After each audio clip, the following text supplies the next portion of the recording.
All right, Amy, Dr. Amy, this is going to be fun. You were sweet. You said you can call me Amy. I don't know about that. You worked hard for that PhD, and I want to dig into all things nutrition, gut health, menopause, premenopause, your journey, and your forthcoming book. So, Dr. Amy, welcome. Thank you so much for having me. I love it. So I really want to sort of dig in and start with the science, right? And as I just told you, as a 54-year-old woman, I am sort of living inside of many of the things that you've been talking about, which is sort of fun to read about in the way that you present it. But how do hormonal and biological rhythms differ between men and between women? We have a lot of women that listen to the podcast, and certainly a lot of men too, and I just don't want them to hit decline or fast forward. There's a lot here for them too. So can you unpack that for me to start? Absolutely. So we have kind of two sets of rhythms in our body. We have many, but like two real main ones. One is circadian rhythms. That is a 24-hour light and dark cycle. And I think like 80% of our body's processes work on circadian rhythm. So we'll get into that later, why that's so important, how we can improve that. But circadian rhythms is like our daily cortisol, our daily GI tract, our daily attention, our brain, our heart. And then we have women especially have a 28-day rhythm, infradian rhythm it's called. And so that's kind of the hormonal cycles, the estrogen, the progesterone, that changes over the month. So when men will notice testosterone is more of a circadian cycle for them. It's not necessarily a monthly change. Whereas for women, estrogen and progesterone will change day of the month. It changes during the day, but it really has a big change depending on what day of the month it is. So that's the big difference. And the other big difference is that women start to have a hormonal decline in their late 30s, early 40s, all the way into their 50s until they hit menopause. Menopause is basically 12 months of not having a menstrual cycle. That means your hormones are like done, right? That is a very unique female experience, biological female experience. And what you'll notice is women will notice changes in their mood, in their energy levels, in their sleep. And no, we do not. I don't know what you're talking about. And it starts early. People think it's like postpartum sometimes because it's in their 30s and 40s. And then it starts to ramp up, as you know, kind of like closer to your 50s. It starts to get worse. A lot of people will get hot flashes and night sweats and sleep disturbances. And so that's a very unique thing that happens. And you will be surprised to know, Molly, that we're one of the only 3 species in the entire animal kingdom that actually go through this process. So what happens with other animals is like their ovaries are done and then they die. Like reproduction ends and your life ends. Whereas in females, our humans, we live 20, 30, 40 years past that. So it's really a unique We kind of process. slid through the big man's gatekeeping there on that one. Right? And they think it's because women have such a role, right, in society, in a society beyond just reproduction. Like they're the grandmothers, they're the support system, they're the wisdom, so there's a reason for that. Yeah, we're the leaders. Yes. We are 100%. I love that. And you say that our hormones, our immune system, gut, and metabolism, that they go way out of kilter during menopause transitions. And I know you list a bunch of things that sort of happen. From a science perspective, what is happening, right? What is really happening? And I'm at this age with all of my friends from college, right, where we're putting on estrogen patches and progesterone pill. All the madness, right? So, but what are we offsetting against mostly? And what is really happening inside of us? Yeah, and that's a great question, because here's the thing. All of us are going through it and nobody's telling us what's happening. So everyone feels the same or having very similar experiences, but nobody is giving us the support that we need. So I think this is where this knowledge really helps, because even if you decide, okay, you're on estrogen, progesterone, nobody's telling us what's happening with our immune system, what's happening with our gut, what's happening with our brain, so that we can support it better. So basically, think about it like the end of a toothpaste tube. That's our ovaries. So 1 month, you're going to get a full squeeze. Another month, you're going to get a splatter. And the third month, you're going to get nothing when you squeeze, right? And that's how our ovaries are in that perimenopause age. So between your, like I said, late 30s and through your mid 50s, you're kind of at the end of this toothpaste tube. And that's why the symptoms are like a roller coaster. You don't really know what to expect, because it's not just a decline, like a linear decline. It's actually like a roller coaster. So 1 month could be completely back to normal. The other month it's like horrible. And a lot of it has to do with that, whether your ovaries were able to squeeze out that egg or not, and so that is what's happening. And so what ends up happening is, like, we have estrogen receptors all over our body, including our gut. There's gut bacteria that need estrogen to survive. And so you're changing that gut bacteria. Then you're changing the immune system, because the immune system also relies on estrogen and progesterone to give it signals. So you're changing the immune system.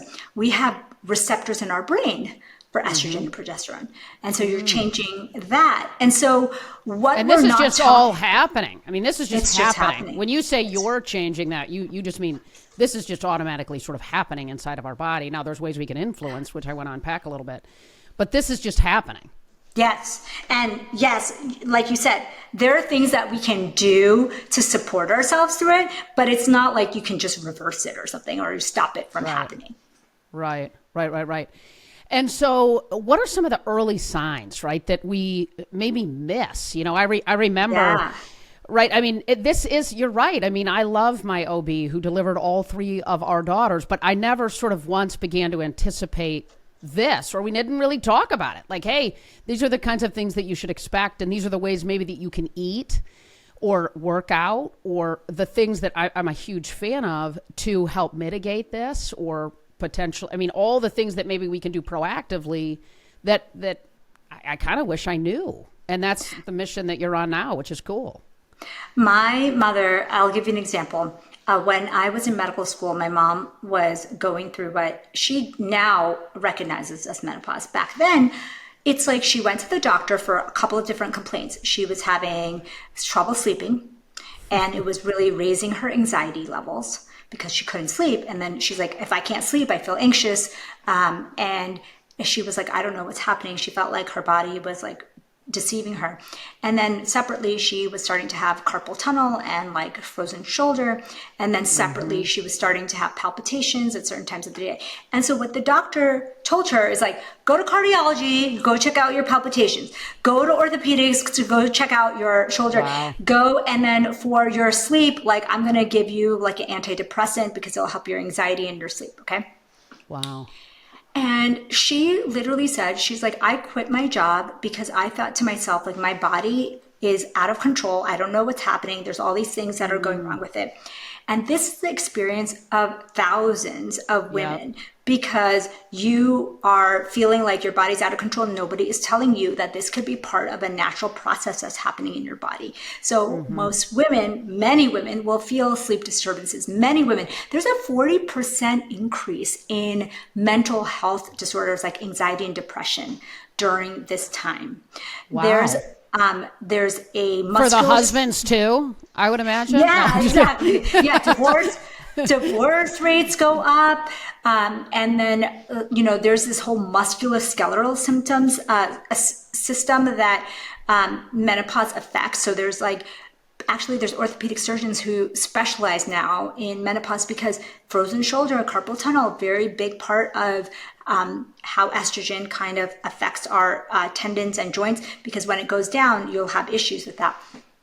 And so cardiology, there's so many people who start to have palpitations, who start to have chest pain, this anxiety related panic attacks. Okay. So what happens is you're getting all of these symptoms and nobody's telling you that they're connected and that they're part of this natural process. And so you end up thinking, one, your body's deceiving you, two, that you're out of control, three, that you probably need to stop working or doing all the things that you make you happy so you can kind of treat your body that's falling apart. And that is what I think is really the reason I want to empower women is like, hey, there's things you can do through your diet. There's things you can do through your lifestyle. There's things you can do through knowledge and kind of understanding what's happening.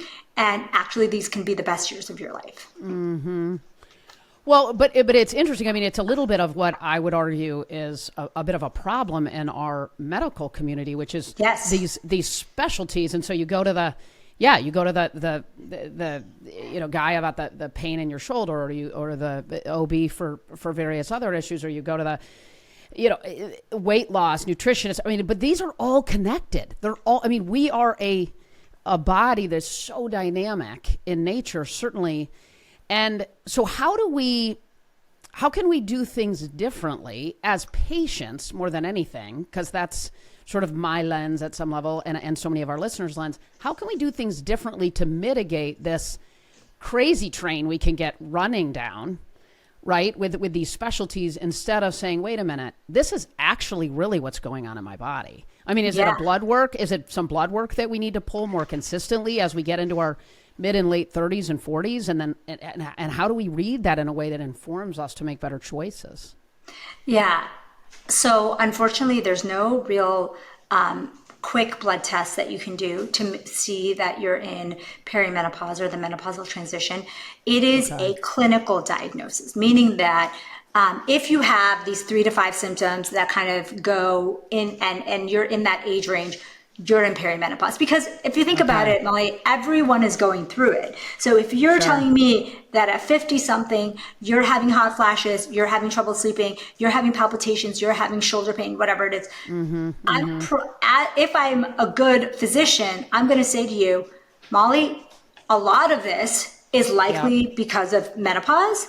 Let's do some blood work to rule out iron deficiency anemia, all of the other things, thyroid disorder, whatever it is, blood sugar issues, so that we can actually concentrate on what is happening to you as you move through this transition.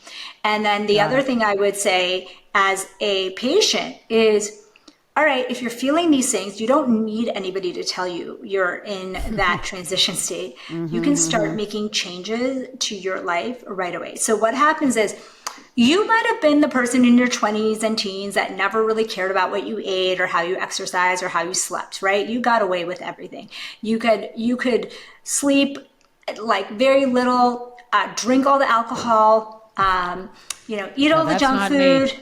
Right, And then at some point, usually in this transition, you can't do that anymore. Your body is like going to have the worsened symptoms. So what I usually tell women is like where you can start is that gut health, that nutrition and exercise input is so important, because when you start to take care of that gut bacteria, we have trillions of little bacteria and viruses and even parasites in our gut that are helping us with our mood, with our hormones, with our immune system.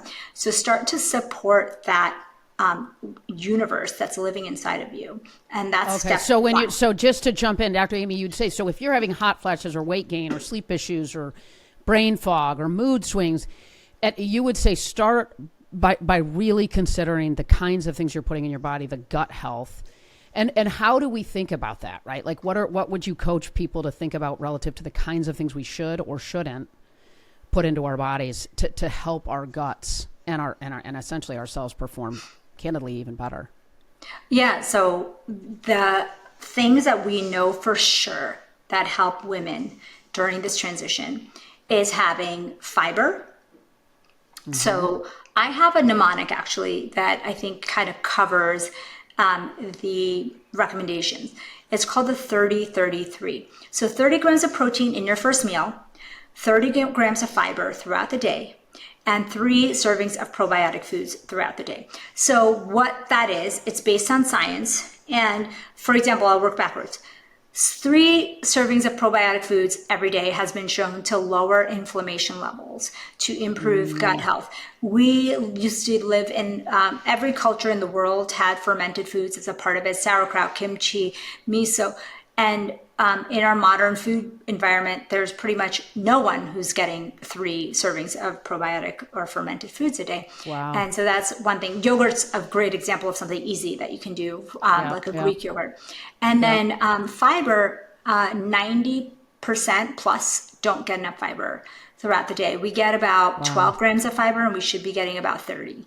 And so, yeah, it's insane. And not only is it influencing our hormones, but it's also influencing our brain health and our longevity and cancer risk and all the things. So getting that fiber. And then I say 30 grams of protein in your first meal, because there's good studies that show that protein early in the day not only helps you feel more satiated, but it helps you make better choices throughout the day, and also improves gut health. So that kind of framework to me has been so gratifying, because I get people who come to me and they're like, I just did the 30-33 for like a week and I already feel better. I mean, it doesn't take a long time to start changing your gut. I mean, it can be 3 to 5 days of doing this. Like literally, you can make your appointment to see your doctor to talk about hot flashes and all this stuff. And in the meantime, start this and feel completely better.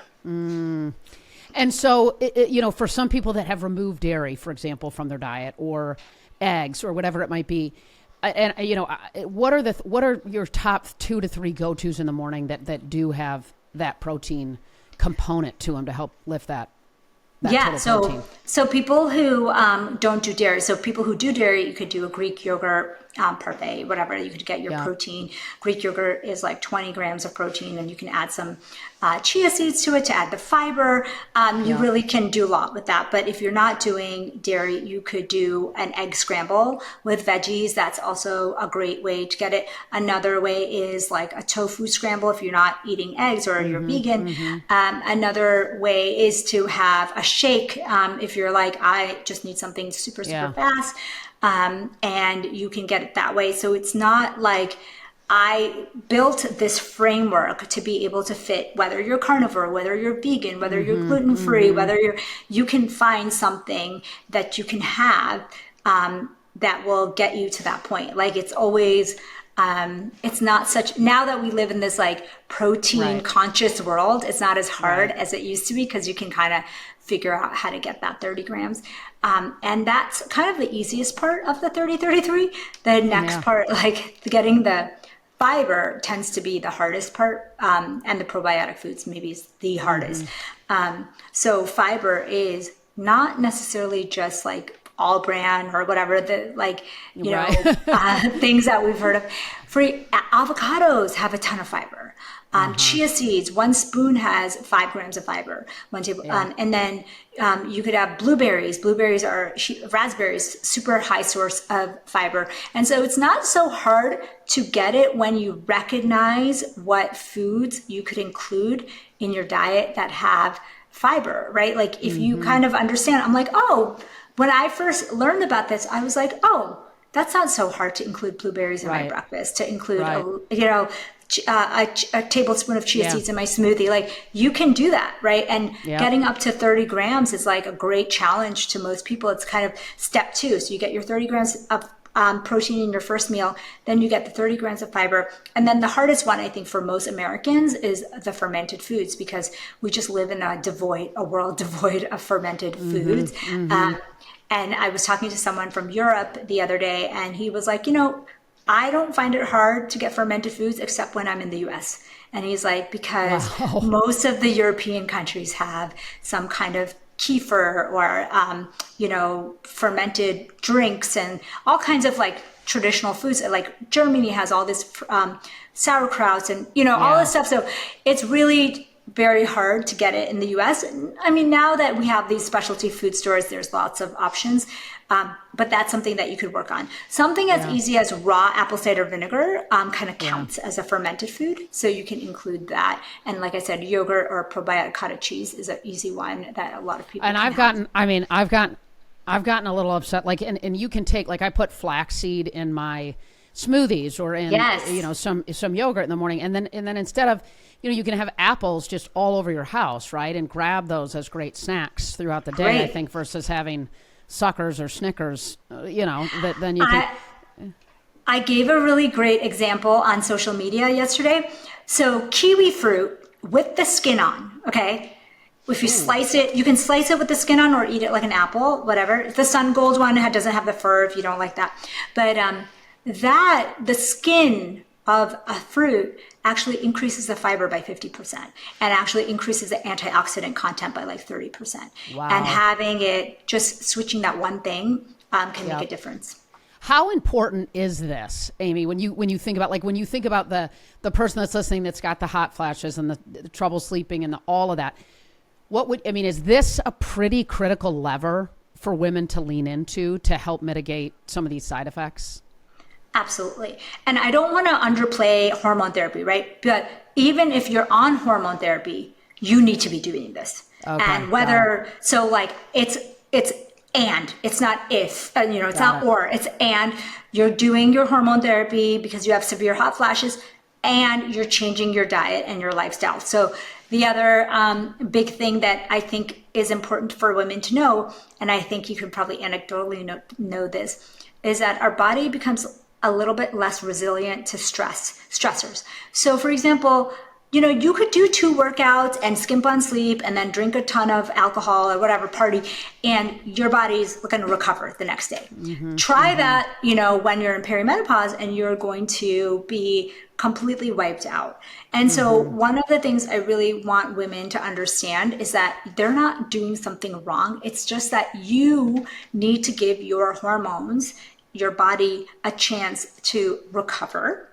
And that recovery is going to look different than it might have looked in your teens, 20s, and even early 30s. And so you may need more sleep, and give yourself more sleep. You need that hormonal reserve to be refilled every night. You may need more sunlight and walking instead of the high intensity cardio every single day. You might need a little more recovery between the workouts, the high intensity workouts, than you used to. You might, benefit from doing a nature walk or a sauna therapy, things that kind of we would typically say is recovery type things. And that's something that I think when women understand, they're like, oh yeah, that's true. Like I feel so much better when I get some sunlight, or I actually allow myself to go for a hike or a nature walk, or I allow myself to have more sleep, because, there's this whole thing of like sleep when you're dead, or you're lazy if you sleep, and it's just the opposite. Yeah, for sure. And it's interesting. I'm a huge, I think sleep is so critical and under sort of valued. And there's this sort of badge, right? Like, oh man, I only need 4 or 5 hours of sleep. But I think it's essential. But you talk a little bit about fatigue isn't just about sleep, right? Like you were just sort of alluding to, it's also, as you said earlier, circadian rhythms, hormones, and even I would argue, and you talk about this, our mindset. And, I'm curious. I do almost 100 keynotes a year, and I'm trying to dial that back a little bit, by the way, but that's a lot.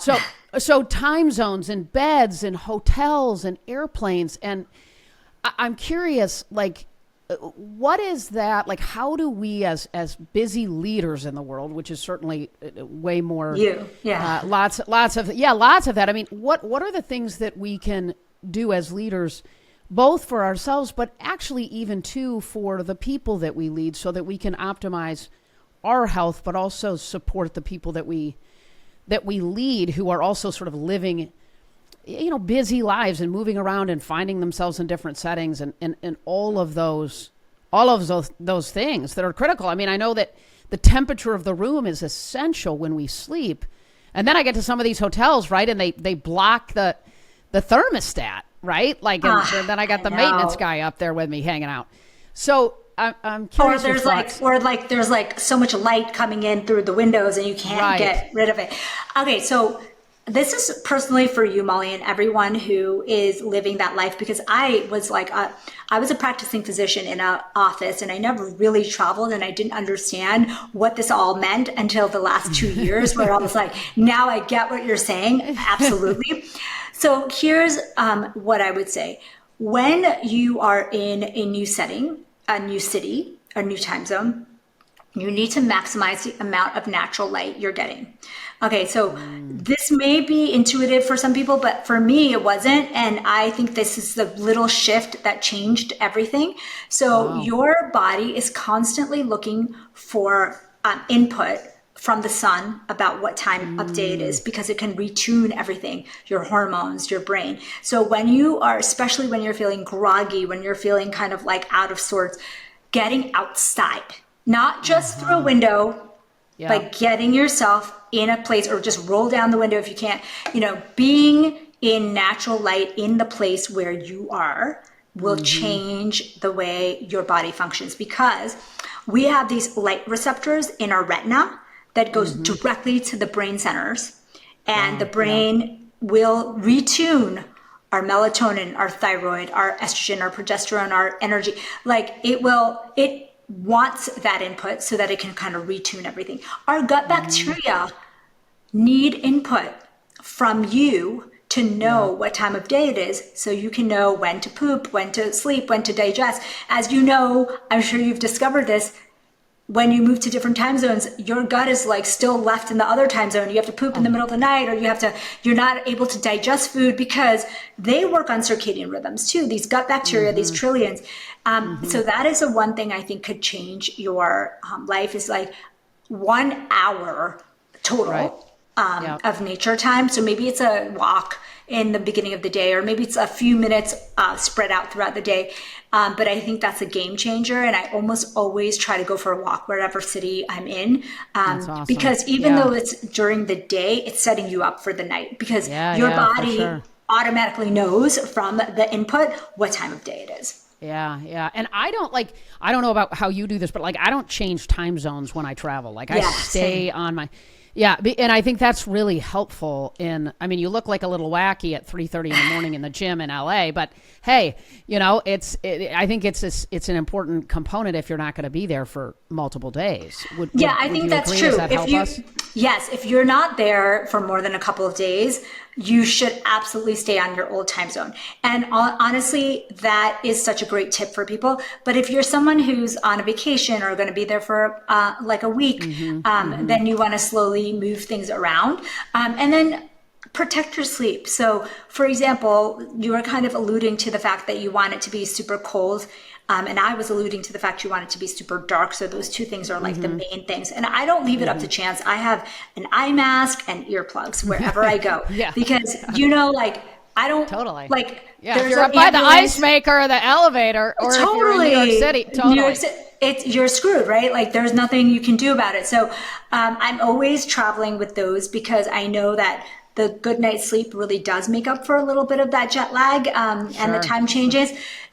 So you want to really prepare yourself for a great night of sleep wherever you are, if you can. In fact, I don't know if you do this, Molly, but I now make sure my flights are aligned in a way, if when possible, that I can get that full night's sleep, because I think it's tempting to be that, go-getter, like I'm just going to go in, do my thing, get out, and then you're trashed for the rest of the week. So I think I learned, like, it's okay to go the night before, or it's okay to like go a little bit early, so you actually have a chance to get a good night's sleep. Yeah. It's interesting you say that, because my husband and I have 3 daughters that are now 22, 21, and 21. Amazing. But when they were really young, I would always try to do sort of probably mitigating the mom guilt vibe, right? Like, but I would take that 8 o'clock flight to Orlando, get in late, wake up, 8:30, 9 a.m. keynote and come back. But the truth is, I probably should have taken the 5 or the 4:30 and gotten, and it's hard, but then you maybe do show up a little bit better when you're back home, right? With that's the thing. Then you have what I always tell women like you, and is that you're like an elite athlete. When people go out on the field and play, you're only seeing a microcosm of their routine. They're spending equal or more time recovering from that. Like you watch a professional athlete or even a college athlete and you look at their routine. I mean, they're spending insane amount of time, way more than the time they spend on the field recovering. And so that's you. If you want to play at the highest levels, you're going to have to create a recovery schedule that looks like that. Well, I always think it's actually not overwork that'll get you. It's the lack of recovery. Yes. I think it'll really get you. And it makes sense. I mean, I was a sports agent for almost 20 years. And so I saw that mindset and behavior of great athletes, but it's like analogous to, you can't go into the gym for 2 days and not come out, right? Like you got to eat and sleep and drink some water. Yes. I mean, it's the same thing in life. But how do you know, right? Like for people that are trying to sort of make their greatest impact potentially. And what are the signs, though? I think there's always this dance, right, between this line of being sort of this grinder and in this pursuit, but also recognizing that sitting in an Adirondack chair, looking at nothing is totally cool. In fact, it's probably actually a good thing for you. How do you sort of coach people to know the difference and what the right solution is in maybe these various moments? I think that is a great question, because I think we grew up in a culture and everybody still kind of has this hustle culture. Like you are not doing enough if you're ever free. And I just don't subscribe to that. I think that if you actually want to live out your gifts in the best way possible, you have to think like an elite athlete. You have to have a recovery built in. And also, I think the biggest secret that I can tell you today and tell all of your listeners and people who are watching is that we've been misled. All these years, we've been told that our brain is like the commander of our body and that we have to do everything to kind of keep our brain sharp. But now the research very clearly shows that the gut-brain connection, the gut is equally involved. And so I'll tell you why that's important. So when we're forming in utero, the gut and the brain are connected and they start to stretch out, and that's how they're always connected. And so the input that the brain gets from the gut is like 80% is coming from the gut, and only 20% is going from the brain to the body. So what I'm telling you is, if you learn how to improve that gut brain communication, you will be able to find your gifts. And that is something that we don't really talk about. We talk about mindset and we talk about, getting in the right, but really it's about that gut brain connection. And like I said, it's more about the gut brain connection. In fact, the chemicals that the gut bacteria send are way stronger than the ones that the brain sends to the body. It's crazy.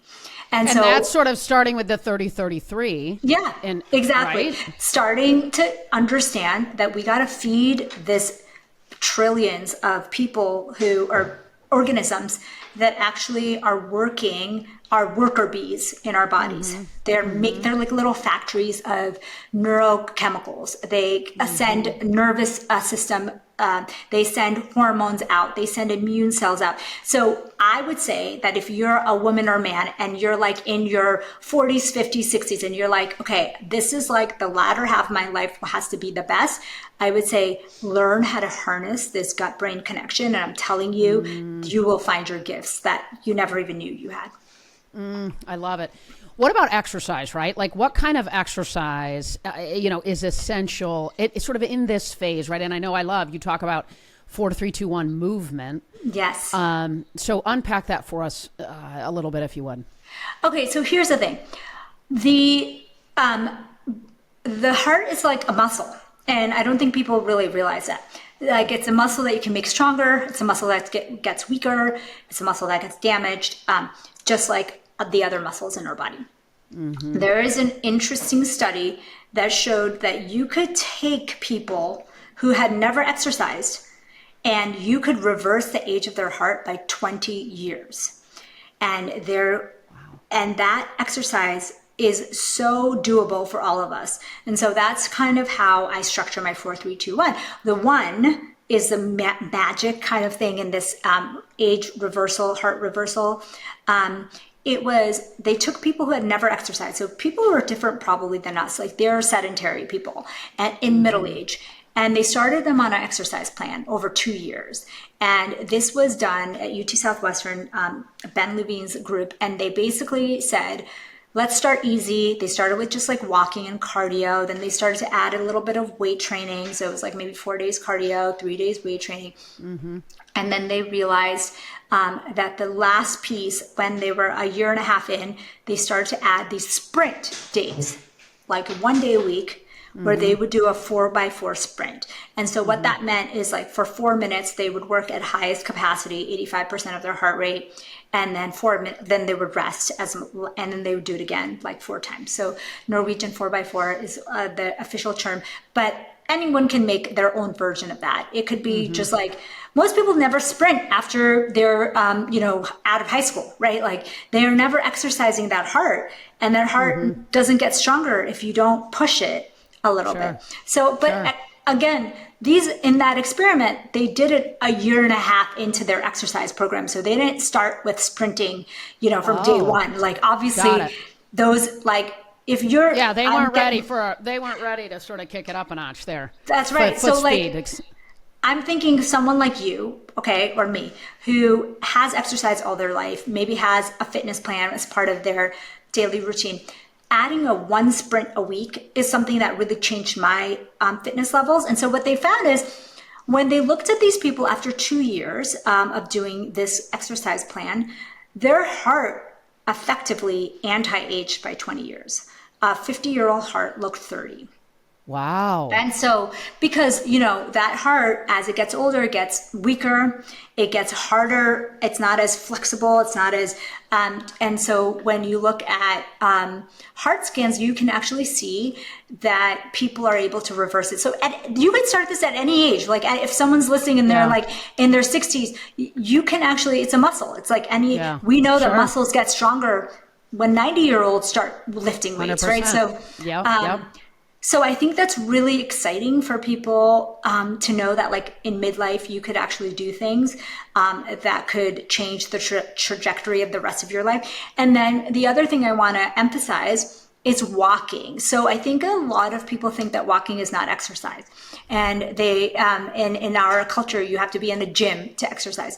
But the bulk of the studies show that the people who live the longest are people who don't necessarily spend hours at the gym or are not bodybuilders per se. They're people who are extremely active during their days. They're going for walks, or they're walking to somewhere, or they're just active and doing like what we would call like exercise snacks. So for example, if you are parking somewhere and you park at the end of the parking lot and you spend 5 minutes, rushing to get to where you need to go, that's an exercise snack. And if you look at the longest living people, they just do a lot of that in their life. So I won't look weird when I grab the cart at Target and just start sprinting. I could get my speed work in. There you go. And park far away and with the cart. I mean, the cops might follow me, but I mean, I'm down for that.